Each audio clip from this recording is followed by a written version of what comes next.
View on Nifty and Bank Nifty. Disclaimer: Investments in securities market are subject to market risks. Read all the related documents carefully before investing. Hello everyone. So after long time मैं आप लोगों के साथ Nifty and bank Nifty का view share करने वाला हूं। चलिए स्टार्ट करते हैं। जैसा कि आप देख रहे हैं यहाँ पे ये आपके सामने निफ्टी का डेली टाइम फ्रेम चार्ट है, राइट। इससे पहले मैं आपको एक चीज़ दिखाना चाहूँगा, क्योंकि पहले मैं बहुत ज़्यादा एक्टिव नहीं था, बट फिर भी आप लोगों के लिए मैं जो भी टाइम मिलता था, जब भी मिलता था, आप लोगों के लिए मैं शेयर करता था। इसमें अगर आप देखेंगे तो मैंने 25 अक्टूबर को जब मार्केट एक करेक्शन फेज में था, तो मैंने आप लोगों के लिए एक शॉर्ट टर्म व्यू शेयर किया था आप लोगों के साथ, जिसमें अपना जो सपोर्ट लेवल था वो 18,900 से 19,200 का था। एंड वीकली का जो एक ब्रेकआउट रेटेज था वो भी इस चार्ट के अकॉर्डिंग अगर हम देखें तो वो 18,900 टू 19,100 था। मार्केट ने जो लो बनाया, अगर आप निफ्टी में ध्यान से देखेंगे तो अपने ट्वीट के बाद, जो वो लो बनाया 18,837 का, इसके अंदर जो हमारा व्यू था इनवैलिड हो जाता है 18,400 का, क्योंकि ये एक शॉर्ट टर्म व्यू है, तो हम डेली या 75 मिनट के टाइम फ्रेम पर नहीं डिस्कस कर सकते। एंड अप साइड में जो हम एक्सपेक्टेशन करके चल रहे थे वो 22,500 का।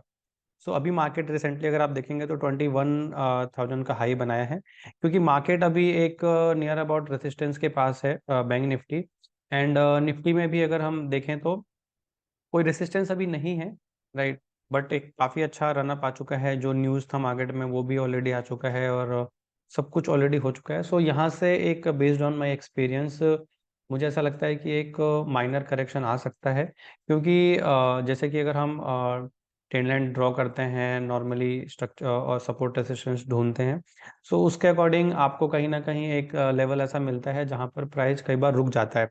तो बेस्ड ऑन एक्सपीरियंस मुझे ऐसा लगता है कि यहाँ से एक पॉज आना चाहिए मार्केट के अंदर, राइट। और इसीलिए मैंने कुछ टाइम पहले सजेस्ट किया था कि जो भी पोजिशनली मतलब शॉर्ट टर्म व्यू था हमारा, उसके अकॉर्डिंग अगर किसी ने भी कोई पोजीशन लिया हो तो वो पार्शली प्रॉफिट बुकिंग कर सकता है। अभी अगर हम बात करें तो अभी जो सपोर्ट लेवल है, क्योंकि आपका निफ्टी का ट्रेंड अप है सारे टाइम फ्रेम में, राइट। और अपना व्यू भी अब पॉजिटिव था जब मार्केट एक करेक्शन फेज में था उस टाइम पे, एंड वहां से एक ऑलरेडी 2000 पॉइंट्स का रनअप दे चुका है। 2000 पॉइंट का रनअप दे चुका है और बाकी अदर इंडेक्स एक रेसिस्टेंस पर हैं। So currently from this level मुझे एक तुरंत यहाँ से बहुत बड़ा मूव नहीं दिख रहा है, क्योंकि यहाँ पे भी अगर हम देखें तो आरआर हमारे फेवर में नहीं है। आई एम एक्सपेक्टिंग कि मार्केट यहाँ से इस तरीके का मूव या हमें इस तरीके का मूव दे सकता है, right. 20,200 is the good level, right, जहाँ पर अगर मार्केट आता है वहाँ से हम रिवर्सल्स पे या लोअर टाइम फ्रेम के ट्रेंड चेंज होने पर अगेन पोजिशनल व्यू या ट्रेड ले सकते हैं। बट जो शॉर्ट टर्म हमारा व्यू था उसके अकॉर्डिंग तो हमारे फेवर में चल रहा है, एंड अभी टारगेट बहुत दूर है 22,500, वो अभी यहाँ से अराउंड 1500 पॉइंट्स दूर है। बट क्योंकि ऑलरेडी एक बहुत बड़ा रनअप आ चुका है, तो मुझे ऐसा लग रहा है कि यहाँ से एक शॉर्ट टर्म कह रहा हूँ, पोजिशनल नेक्स्ट 1 to 2 वीक के लिए एक करेक्शन अपने को देखने को मिल सकता है, जिसके लिए मैं वेट कर रहा हूँ। कोई भी ट्रेड करना इस टाइम मतलब उतना कंफर्टेबली मुझे नहीं लग रहा है आरआर के अकॉर्डिंग। मैं वेट कर रहा हूँ कि मार्केट अगर ये ब्लू लाइन जो हमारा सपोर्ट लाइन है 20,600 का लेवल है, एंड दूसरा है 20,250 के आसपास का लेवल है, ये दो लेवल आता है, अपन प्लान कर सकते हैं।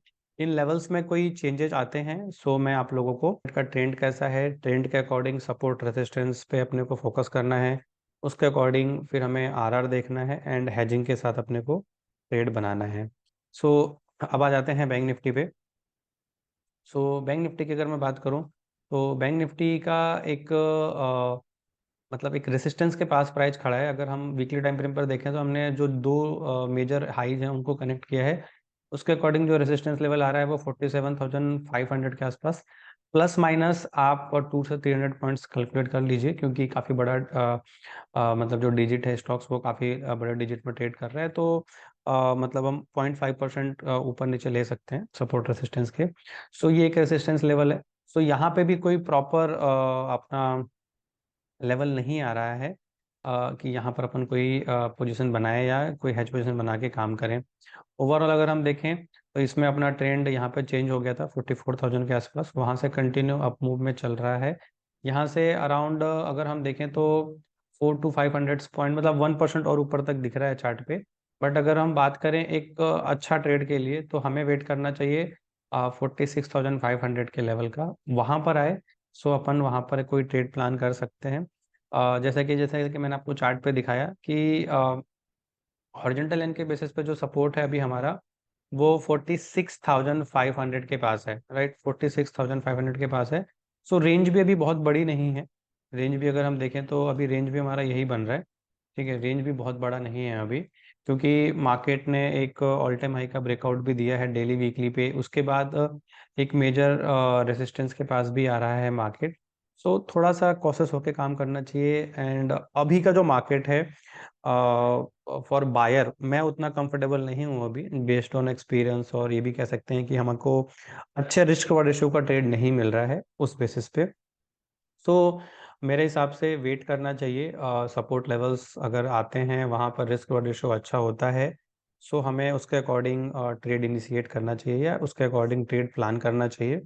सो निफ्टी और बैंक निफ्टी पर जो भी मैंने आप लोगों को अभी व्यू शेयर किया है और जो लेवल आपके सामने मार्क किए हुए हैं चार्ट पे, इसको देखिए, इस पे प्रैक्टिस कीजिए, राइट। और ट्रेंड फॉलोअर बनिए। ट्रेंड को अगर हम फॉलो करते हैं एंड उसके अकॉर्डिंग प्लानिंग करते हैं या हेजिंग करते हैं, सो उसमें हमें हमारे सक्सेस का होने का चांसेस बढ़ जाता है रेदर देन लॉस होने का, राइट। सो अभी जैसे कि मैंने आपको बताया, निफ्टी और बैंक निफ्टी दोनों के दोनों पे जो व्यू हैं, लेवल्स हैं, ट्रेंड लाइन मैंने ऑलरेडी ड्रॉ किया हुआ है, जो कि रिसेंट के जो मेजर सपोर्ट एंड रेसिस्टेंस है उनके ऊपर। सो इनको फॉलो कीजिए, वीडियोस से सीखने की कोशिश कीजिए। एंड कोई भी मतलब जल्दीबाजी मत कीजिए मार्केट में पैसा कमाने का। पैसा आराम से बनता है, जल्दीबाजी से नहीं बनता है।